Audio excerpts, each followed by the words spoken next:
10장은 암몬과 관련된 사건에 대한 기록입니다.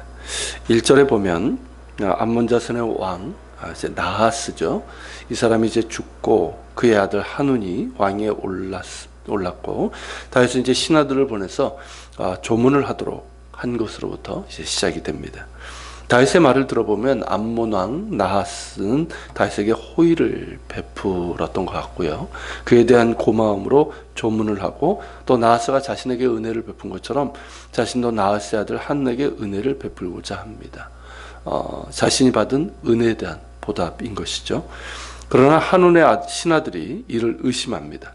다윗이 조문 사절단을 보낸 것은 선왕을 존경해서가 아니라 암몬의 수도를 염탐하여 후에 함락시키고자 그렇게 온 것이다. 그래서 그들은 믿지 말 것을 한운에게 말합니다.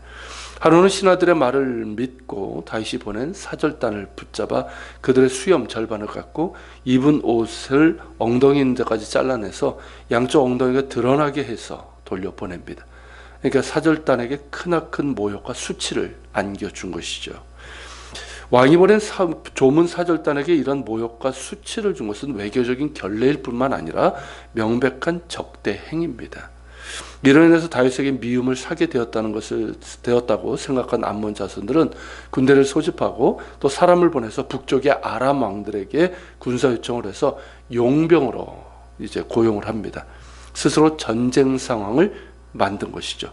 그리고 결국 다윗 군대에게 패하고 맙니다.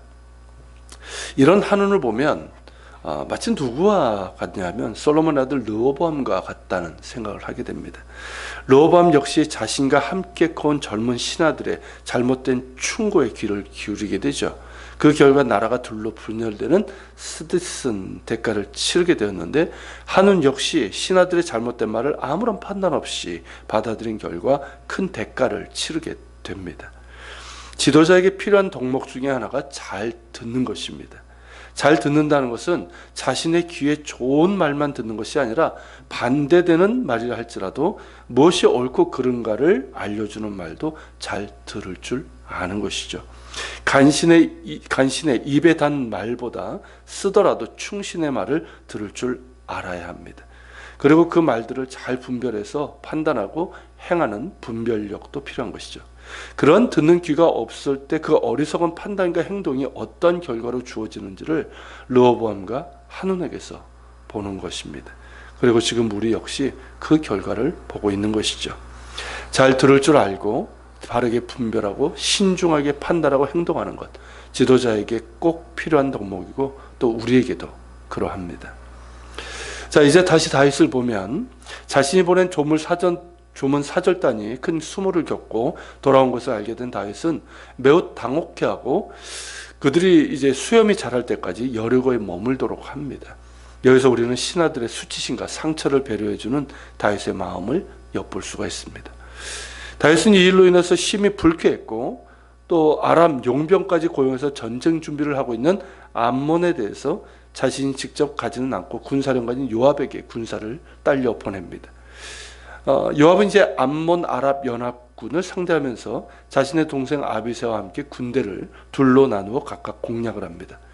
이에 대해서 좀 더 이제 상세하게 기록하고 있는 역대상 19장에 보면요, 암몬은 그들의 수도 암몬의 수도가 라빠인데 그 라빠 성곽 문 밖에 위치하고 있었고, 아람은 그들과 좀 떨어진 거리, 아무래도 북쪽에서부터 내려왔기 때문에 좀 떨어진 거리에 주둔하고 있었습니다. 이런 상황을 간파한 요압은 먼저 아람을 공격을 합니다. 그리고 아비새로 하여금 만일 암몬이 움직이면 그들과 싸우도록 그렇게 한 것이죠. 암몬 자손은 아람 군대 쪽의 상황을 보면서 전쟁에 임할 것이다라고 그렇게 생각을 한 겁니다. 이런 요압의 예측이 맞아 떨어졌고, 요압의 공격에 돈을 받고 용병이 된 아람 사람들은 싸움 한번 제대로 하지 못하고 도망가고 말았습니다. 그러자 암몬 자손은 바로 도망하여 그들의 성읍으로 돌아가 버렸습니다. 손쉽게 이긴 것이죠. 하지만 이때가 우기인 겨울이었기 때문에 요압은 라빠 성을 함락하지 않고 예루살렘으로 돌아가게 됩니다. 전쟁에서 패한 아람 사람들은 다시 군대를 모아서 갈릴리 호수 동쪽에 있는 성읍으로 추정되는 헬레메까지 이르게 되죠. 이 사실을 알게 된 다윗은 직접 군대를 이끌고 가서 그들과 싸워 이깁니다. 무려 그들의 병거 700대와 기마병 4만 명을 죽이고 그들의 군사령관인 소박까지 죽입니다. 큰 승리를 거둔 것이죠. 전쟁에 패한 아람 왕들은 이스라엘과 화친 조약을 맺게 되고 다윗에게 조공을 바치는 속국이 되고 맙니다. 이렇게 이제 암몬과 아람과의 전쟁에서 연이은 승리는 우리가 이미 8장에서 본 것처럼 하나님께서 그와 함께 하시면서 주신 승리입니다. 거기에 보면 그렇지 않습니까? 다윗이 어디를 가든지 하나님께서 함께 하시니 승리하게 하셨더라. 그러니까 다윗의 나라를 견고하게 하시겠다는 그 언약 그대로 이루어 주신 것입니다. 그런데 문제는 그 다음에 일어납니다. 요압이 암몬의 수도인 라빠를 함락하지 않았던 이유는 그때가 이제 비가 내리는 우기인 겨울인지라 이게 그 성을 함락하는 것은 꽤 오랜 시간이 또 걸리지 않습니까? 그렇기 때문에 이런 큰 전쟁을 하기에는 적합하지 않아서입니다.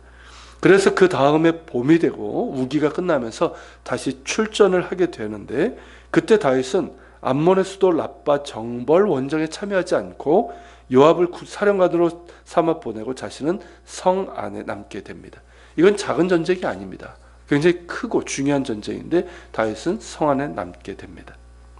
자, 다윗이 아람 군대와 맞서 전쟁을 이끌었을 때와 무언가 달라진 그의 상태를 우리가 엿볼 수가 있습니다.